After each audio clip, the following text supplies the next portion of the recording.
G'day guys, welcome back. My name is Wildkard. Yeah, 4th of July 2026 has been probably one of the worst get day in the history of Australian sport, maybe. Earlier this morning, the Socceroos got eliminated to one of the stupidest coaching decision I have ever seen in my life. All of sport.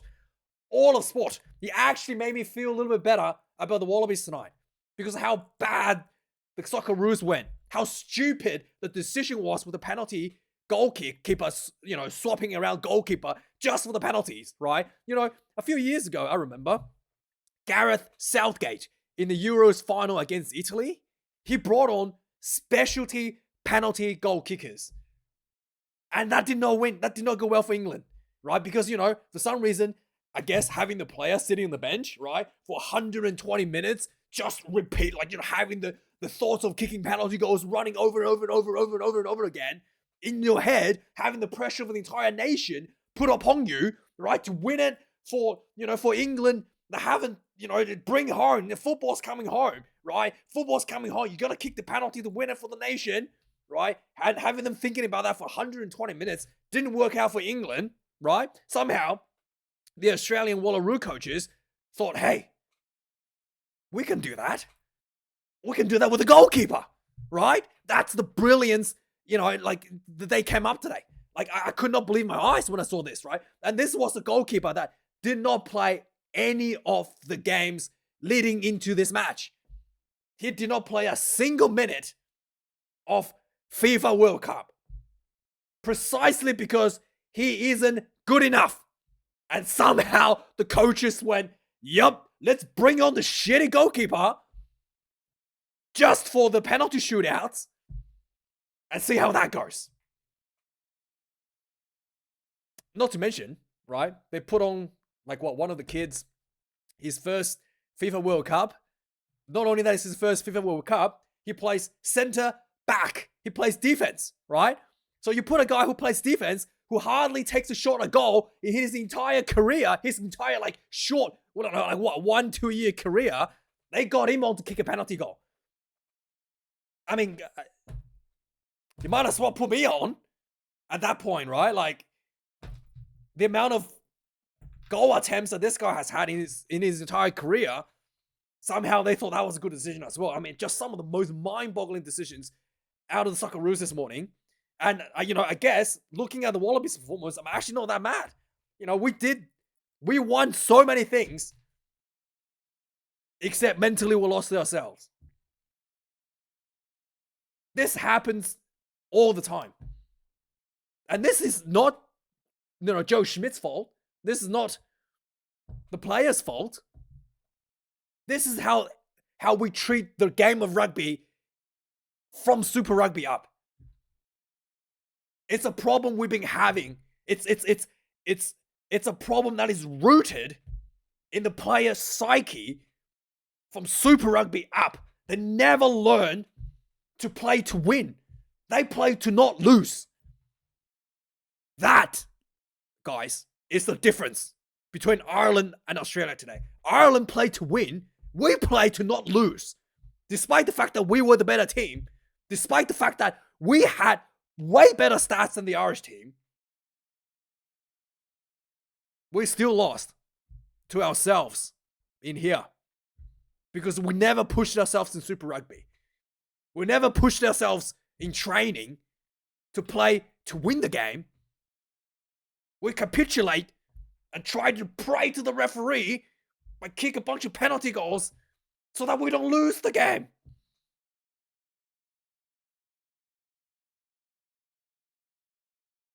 How many times? I feel like, seriously, if I just go back and take one of the videos I made about the Wallabies last year and repost it for this video, nobody would even know the difference. People would just be like, it'll be the exact same thing that we've seen for the last 4 years or 5 years since I've been making these videos. How many times have I told you guys, we can't play rugby anymore after we kick a penalty because mentally we are playing to lose at that point. And that's another thing we learned from England, right? England is like the king of trying to play against the clock. Play prevent rugby, right? Try to run the clock down, and then just kick penalty goals and pray for the referee to give us the win. Somehow we look at England, we look at how awful they're doing, and we learn from that. We don't learn from the teams that are doing well. We don't learn from the French.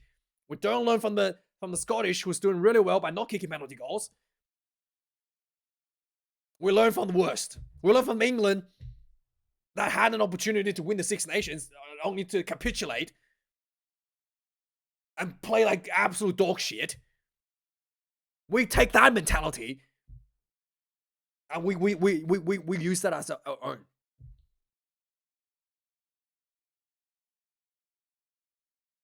It's really disappointing. It is really disappointing.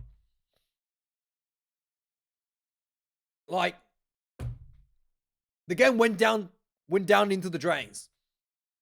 That penalty we were attempted 20 meters out from the sideline with Donaldson just coming off the bench. Pretty similar to having, a specialized penalty goal kicker from Gareth Southgate. Pretty similar situation, I would say. And you expect that to somehow work? You expect that, again, I don't know. And as soon as we did that, we missed. Ireland said, we want to play rugby. Come back at us. Yellow card. Try. Could have seen that from a mile away. First half as well, we were so good when we played rugby. Everything we did, we were better than the Irish. With big hits. Prendergast was shut down. Really, really good this game. Big shots on him. He looked a bit woolsy. He looked a bit wobbly at times. I don't know how he didn't come off for a HIA. But still, we put a good shot on him. We shut down his space. In the first half, Prendergast was just flat. He was flat. The second half, the Ireland adjusted. It was much deeper and gave him a bit more space, and he looked a little bit more dangerous. That's when the Irish actually came back and took the lead. When Prendergast actually got a bit more depth in his attack and had more depth in his options as well. It's not just a straight line that goes across and you have one option and then two options go. The second option is going right out wide. He actually had 2, 3, 4 options around him. And that's, we put pressure on him. He had to adjust. We dominated the scrummaging. Both halves. Alan Alatoa and Tupou on that tight hair side. Absolutely killed it. Line out. How many line outs were picked off? So many. 4, I think. And we only lost 1 or something. We did outstanding in the lineouts. The more, not that great defense, could improve there, but the capitulation, the mental,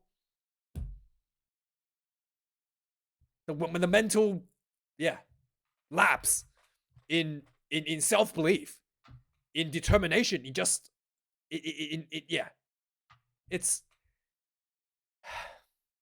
I don't know how we're going to change this. I don't know if the Wallabies ever going to win anything major with this sort of mentality, right? It's so disappointing because everything I look at here. The goal kicking was a bit of a problem. Carter Gordon, I don't know what he's doing. I don't know why he's even goal kicking, right? He didn't have the confidence to kick for the Reds. I thought Lonergan will take the goal kick. Nope. Just a bit of a joke, I think. But yeah, then again, Donaldson came on, 2 misses from the sideline. The last one, you had no choice. Down to 14 players. Sure, you go for it, right? But that second last one, 10 minutes left. Even people around me were like, well, that's, probably not enough time to hold out the Irish for 10 minutes with just an 8-point lead. Somehow the players on the field felt like it's good enough to hold out for the Irish with just an 8-point lead. Maybe they could have, right? But yeah, it was. The high ball, I think we did really well, but our box kicks were way too short. The pressure from the kick, and just the accuracy. Sometimes we do put it up. Just what's his name? Gibson Park was able to kick it 22-22. We barely get it to the halfway. Like, that's just a skill issue. That is just a skill issue, right? Yeah, it is really disappointing. And after the game, I feel kind of sorry for the guys, for the players. They have to go around and sign autographs to everyone. Despite the loss, I'm sure they're all gutted as well. But I don't know what else. It is really disappointing. It was nice to meet some of you guys. Nobody's, some of the Irish fans as well. So that was pretty nice seeing you guys, and nobody spat on me, so that's fine. I had a pretty bad day today, just out and about as well. Some guy in the gym had a go at me for apparently taking too much time on the machine that, could have asked. Just a terrible day today, actually. Terrible day. But yeah, let's have a look at match stats. If we go through the match stats, just like, I don't know how we could have lost this game. 447 run minutes to Ireland's 368. 10 turnovers conceded, Ireland 8. Slightly worse, but it's not crazy. 31 defenders beaten for the Wallabies. Only 18 for the Irish. There was one point where Ireland played a bit of mind games, and I thought that was really smart for them. So they had, the cheat. What's his name? The number 2, Dan Sheehan, to take a tap, right? Looked like he was going to jump over for the try again, like he did in the Lions tour. And then he just did a dummy jump, and he did a little pop to the side to Van der Fleer that ran in for the try. The Wallabies were just like, oh my God, he's going to jump again. Is this going to be a penalty? And obviously, they changed the rules. You can't do that anymore. But, they just did the pop. And then, again, just catching the Wallabies off guard. Some of that, just little stuff like that. I didn't see, just little stuff like that. I just didn't see that from the Wallabies. I think that's really, really clever. And, the Wallabies just, lacked a little bit of, it lacked a little bit of a creativity there as well. So, but I really like that. Had a nice giggle. Second time they did twice. The second time they did it, the Van der Fleer got shut down. But the first time they did it, Van der Fleer scored. But yeah, I thought that was a little bit of mind games there from last year, the Lions tour. 152 tackles made for the Wallabies, 174 for the Irish.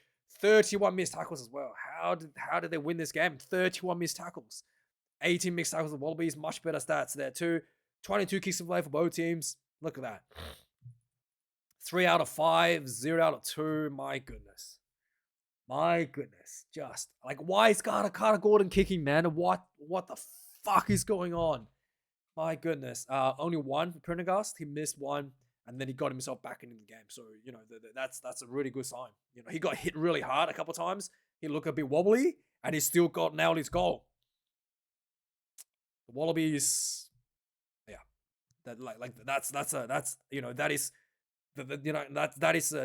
I hate to say this. That is the hallmark of a champion's mindset, right? You get hit, you bounce back harder. You actually play better after you get hit. It's not about how hard he hit, it's about how he can get hit and keep moving forward, right? And he did that, and I was very happy with his performance from Prendergast. 620 meters from kick from hands and 689. Bit more than the All Black game, All Black versus France game, but still not quite to the 1,000 kick meters that we see sometimes. Breakdown, the Wallabies are pretty good there as well. I think dominated the breakdown. Line out, 1 out of 11 lost. 4 lost for the Irish team. The line out was outstanding. Scrum as well. No scrum lost, but there was a couple of scrum penalties for the Wallabies. Just absolutely dominating the tight hair side. 12 penalties conceded. Offside. The yellow card was for repeated offside. I don't know what's going on there, but yeah, I don't know how you could just keep giving away offside penalties. Something is not clicking between the referee and the players for some reason. Penalties conceded 10. So there was one interesting moment as well in this game where Ireland scored a try and the Wallabies they kicked just before the kickoff, and Wilson was like, "Don't kick the ball off." There was there was an obstruction leading to the maul, and sure enough, it took a really long time to decide. I saw it immediately. I was like, "That's what did they call it? Truck and trailer, right?" The maul broke off, and then I think it was number 6 with Henderson or something. Like one of the players. It was I think it was what's his name? James Ryan broken off, and then I think it was Sheehan latched on behind him and then broken off, and Henderson took out one of the defenders. So that was definitely blocking. So yeah, they took a really long time to look at that for some reason. I thought it was a pretty obvious decision, and yeah, that was an interesting point there. But the Wallabies really, really good starting out of the gate. Dylan Pitch scored the first try. Just really good, forward momentum from the forwards. Ball went out wide. Dylan Pitch into the corner, just overlap. Basic stuff. I thought Joe Campbell did really well to create space. So that was the first try. Second try was that Ireland strikes back with Prendergast. That was the forward, the Irish forward Prendergast, Cian Prendergast scored the first try for Ireland from the pick and drive, I think. George Campbell scores the second one for the Wallabies. Again, just more pressure into the Ireland half. The ball went out wide. Campbell just kind of drifted across, went in, and still had Dylan Pitch on outside. He could have handed off ball off to. And I think this one as well. This was set up with Ikitau. He literally drew like 3 defenders and still get the ball free, which is why there was so much space out wide, which was really good done. 18 minutes, Van der Fleer scored. Again, this is just Ireland pounding, pick and drive, and went in for the try. Nothing too fancy there. 23-minute, Josh Cannon scores one for the Wallabies, pick and drive for them as well. 41 minutes. So that's just before halftime. We were all like, please hold on. Don't what do you call it? Don't choke. Don't panic and concede a try before it. And and sure enough, we can see one before halftime. But hang on. So yeah, Kanan scored, and then right after that, Lonergan scored as well. So this Lonergan try was a intercept. Again, give just pressure onto Sam Prendergast, and he threw a pass that was under pressure, and it was intercepted by Jorgensen. And then Jorgensen linked up with Lonergan, went in for the try. And I think it was Jorgensen, went in for the try. There was a couple of nice line breaks from Suoli as well, and I just think he didn't have to pop it. He tried to pop off the ground, and then the ball just kind of like went off. It's not really a skill that you do at rugby league. You're popping the ball off the ground after getting tackled, like roll and try to get yourself free before the jackal comes in and try to pop the ball out. It's not something that you do that often for rugby league, especially not under the pressure of getting jackaled. So I think the timing just not quite there for Suoli. I think he's just popped a bit too late. He needs to get the ball off before he hit the ground, before the jackal comes on. So that a couple of times he did that, didn't go to hand. So the halftime, again, just before halftime, you can just see the Irish wants to score. They put the hammer down, and the Wallabies are capitulating, just backpedaling. And then the Ireland basically ran from their own 22. Just, build, and then into the corner. Gibson Park scores before halftime, which was really crucial to put themselves back into the game. You look like the Wallabies was going to run away at that point. Second half, right away, starts off. You can already tell the Wallabies are kind of like switched off, and the Irish are kind of taking a step forward. 46 minutes, Hugo Keenan scored for Ireland. Just repeated pressure, I think, and then Keenan I think it was there was a center field ball. Keenan just ran through a bunch of defenders, like lazy defenders, went in for the try. I think this was supposed to be a tackle from Suoli here, and Keenan just ran straight through the middle. And then Wallaby strikes back from McDermott, 52 minutes. So this was more penalties right in front of the goalpost. I think there was a quick tap from, there was a scrum that went down. Wallabies went for the scrum for the penalty, and he went down, and McDermott taking a quick tap and goes in. He'd done this before, so really well done there. And after this, you can sort of just tell the Wallabies were capitulating a little bit. Really wasn't keen to play rugby. You can tell there was a penalty, 70 minutes from the sideline, and when they attempted that, I was just like, we're probably not going to lose this one, despite we were leading at that point. And sure enough, after the penalty was kicked, the Irish just kept backing themselves, just penalties, free penalties after free penalties. And then Ireland got into the 22. and then the sure enough, the referee was giving away repeated penalties for offside, gave a warning, and immediately there was another offside from the line out more for some reason, and then Kanan, I think it was, that got sent off. No, I think it wasn't Kanan. I think it was one of the new guys that got sent off. But yeah, it's just, you know what? Another thing I thought was really kind of stupid. I wanted to just double check this just so I don't get this wrong. I'm pretty sure they left Kanan on the field and had taken off Jeremy Williams for Tom Hooper. Oh, okay, no, Tom Hooper was on for Valentini. Who do they take someone off? Who do they take off? I think they taken off.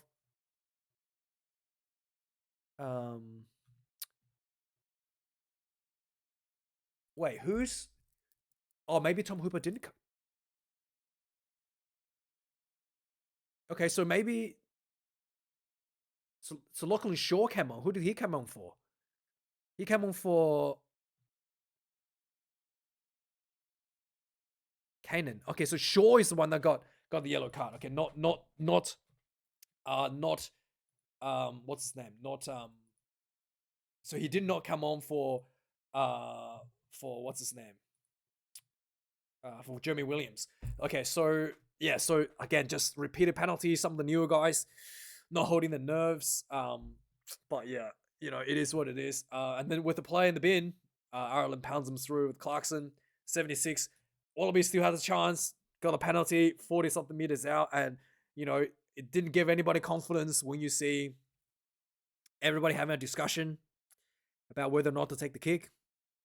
You know, it's like, this is it. What else are you going to do? Try for the line out?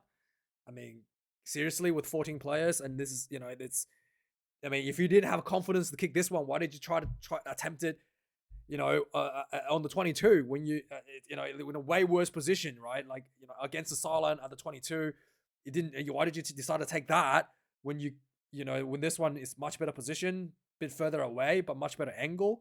You're, you know, suddenly having doubts to take that. Yeah, it was just, you know, one day we'll learn to play with a bit more guts. Anyway, guys, thanks for watching. See you guys later.